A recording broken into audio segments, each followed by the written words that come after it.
Alright, welcome to the first web series of Talking with Nolan. Alright, today we have Mark Johnson, who is a station manager at Pioneer Radio 90.1. Alright, thanks for coming with us, Mark. Thanks, good to be here. Alright, so some questions I have is, anything that you, besides being a station manager, what is it you do at this radio station? Well, I'm on the air in the mornings from 7 until 9. I host a program called Northland Morning, and what we have is sort of a mix of music and news, weather, sports, information in the morning. We also do community interviews with people like the librarian at the Thief River Falls Public Library. And after that time on the air, most of the rest of my time is spent working with technical issues. But the main reason I called you in today is tell me about this thing called voice tracking.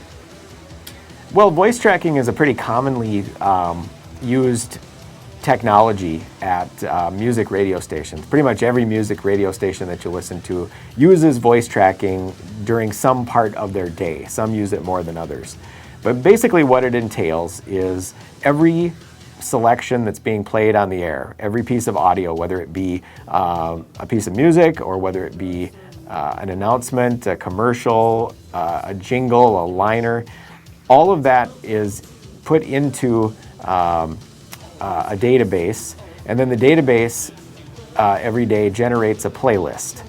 And within the playlist, there will be certain times during each hour, it could be as many as 6, 7 times each hour, that the announcer will come on and announce what song you just heard, what's coming up next. They may do some live announcements, things like that.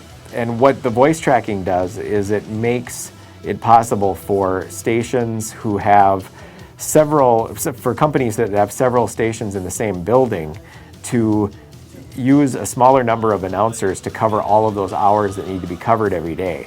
So instead of doing it in real time and having the announcer sit in the studio for, say, a 5-hour shift, instead they can go into a production room and they can record their show in advance. And because they're not listening to the music in real time, they're able to get that done within an hour or two instead of a 5-hour shift. All right. Well, you said earlier that you kind of have your own little segment before you do some interviews and all that stuff with music. Mm-hmm. Do you use much voice tracking? Actually, no. I'm live most of the time. Occasionally, when there'll be a time when I have to be out of town for a meeting or something like that, I will pre-record.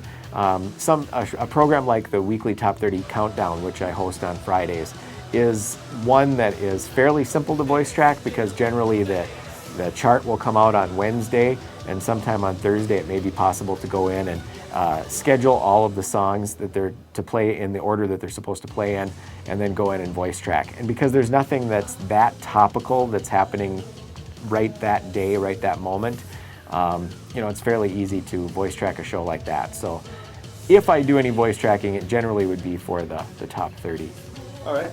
And another question is, do you believe there are any advantages to voice tracking over live takes? Well, here at the college, a lot of students who don't have prior experience with being on the air live are more comfortable with learning doing the voice tracking, just simply because they can listen back to how they sound. If they make a mistake, they can go back and fix it, and it sort of takes away that element of being nervous in front of the microphone. So that's an advantage. The other advantage that large companies like Clear Channel and Cumulus is simply because they may have a smaller pool of announcers that they feel are particularly talented and particularly suited to a certain format, say a country format. Maybe they have a company like that has a station in another state, and they have a personality who's very well respected within a certain genre of music. What they can do then is they can take that personality and put him on other radio stations around the country. All right. Well, thank you, Mark, for taking some time and talking to us. Sure. Thanks for having me.